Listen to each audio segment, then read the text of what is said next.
Hi friend, সবাই কেমন আছো? শুভ দুপুর।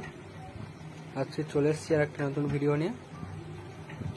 এই যে গাছটা দেখা পাচ্ছ, এটি হচ্ছে আমার একটা জাম গাছ। এটি সাদা জাম। কালো জামের থেকে এই জামটার ফলন বেশি ও খেতে বেশি সুস্বাদু। এই জামটা এখন পর্যন্ত বাজারে আসেনি, তো এটা রেয়ার ভ্যারাইটি। তো এখন কম বেশি প্রতিটা নার্সারিতে এটা পেয়ে যাবে। এটা বছরে 2-3 মাস হয় এবং ফলন খুব ভালো। এটা পাকলে পুরো সাদা হয়ে যায়, নর্মালি সবুজ। দেখুন গাছে কতগুলো ফল এসছে এবং ফুল হয়ে গাছে এই ফলগুলো গুটিতে সেট হয়ে গেছে। তো এই অবস্থাতে গাছের গোড়া শুকনো রাখলে চলবে না, গাছে প্রচুর পরিমাণে জল দিতে হবে, তার সাথে কিছু খাবার গাছের গোড়ায় দিতে হবে।